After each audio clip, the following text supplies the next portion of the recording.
മഹാദേവന്റെ അനുഗ്രഹം എല്ലാ ഭക്തരിലും നിറയട്ടെ. ഭക്തരെ, പരിഹാസങ്ങളിൽ തളരാതിരിക്കുക. കാരണം പരിഹാസം കൊണ്ട് മാറ്റി നിർത്തപ്പെട്ടവരാണ് പിന്നീട് ഇതിഹാസങ്ങൾ കൊണ്ട് ചരിത്രം സൃഷ്ടിച്ചിട്ടുള്ളത്. മനസ്സറിയുന്നിടത്ത് മനസ്സമാധാനം കാണും. അർഹതയില്ലാത്ത മനുഷ്യർക്കു വേണ്ടി ചിലവഴിച്ച സമയമാണ് ജീവിതത്തിലെ ഏറ്റവും വലിയ നഷ്ടം. സത്യമുള്ള വാക്കും സ്നേഹമുള്ള ഹൃദയം ചതിക്കാത്ത മനസ്സുമുണ്ടെങ്കിൽ ബന്ധങ്ങളെന്നും സ്നേഹത്തോടെ നിലനിൽക്കും. ഭക്തരെ, ജീവിതത്തിൽ വിഷമഘട്ടങ്ങൾ നേരിടേണ്ടി വരുമ്പോൾ ക്ഷമയാണ് ധീരത. നിരാശയുടെ ഇരുൾമുറിയിൽ തളർന്നിരിക്കാതെ പ്രതീക്ഷയുടെ വെളിച്ചത്തിലേക്ക് മനസ്സിനെ നയിക്കുക. അർത്ഥശൂന്യമായ 1000 വാക്കുകളേക്കാൾ മികച്ചതാണ് ആശ്വാസം നൽകുന്ന ഒരു വാക്ക്. അമിതമായ ചിന്തയാണ് ദുഃഖത്തിൻ്റെ ഏറ്റവും വലിയ കാരണം. നല്ലൊരു വ്യക്തിയാകുക. അത് മറ്റുള്ളവരെ ബോധ്യപ്പെടുത്തി സമയം കളയേണ്ട ആവശ്യമില്ല.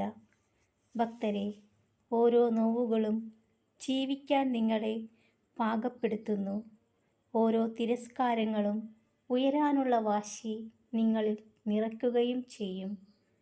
നിങ്ങളിലെ ഏറ്റവും മികച്ചത് കണ്ടെത്താൻ സാധിക്കുകയും നിങ്ങളെ ശക്തമാക്കുകയും ചെയ്യുന്ന വ്യക്തികളെ എപ്പോഴും ചേർത്തു നിർത്തുക.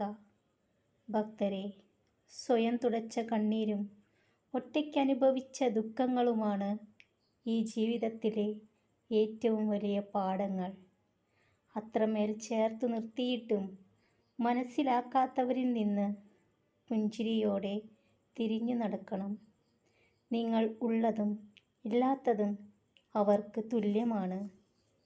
ആഴമേറിയ സ്നേഹബന്ധങ്ങളിലും ആദരവ് നൽകിയ കുടുംബ ബന്ധങ്ങളിലും വിള്ളൽ വീഴ്ത്താൻ കഴിയുന്ന സത്യമാണ് പണവും വിശ്വാസവും. ആരിൽ നിന്നും അധികമൊന്നും പ്രതീക്ഷിക്കാതിരിക്കുക. പ്രതീക്ഷയുടെ അളവ് കൂടുമ്പോഴാണ് വേദനയുടെ ആഴമേറുന്നത്.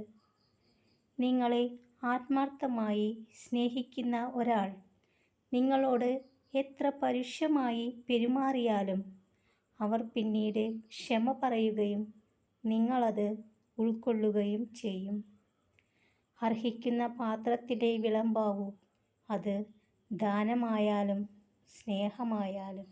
ഭക്തരെ, ആഗ്രഹങ്ങൾ തീവ്രമാണെങ്കിൽ ജീവിതയാത്രയിലെ തടസ്സങ്ങൾക്ക് ഒരിക്കലും നിങ്ങളെ തളർത്താൻ കഴിയില്ല. എല്ലാ ഭക്തരും സന്തോഷത്തോടു കൂടിയിരിക്കുക. മഹാദേവന്റെ അനുഗ്രഹം എല്ലാ ഭക്തരിലും നിറയട്ടെ. ഓം നമഃ ശിവായ.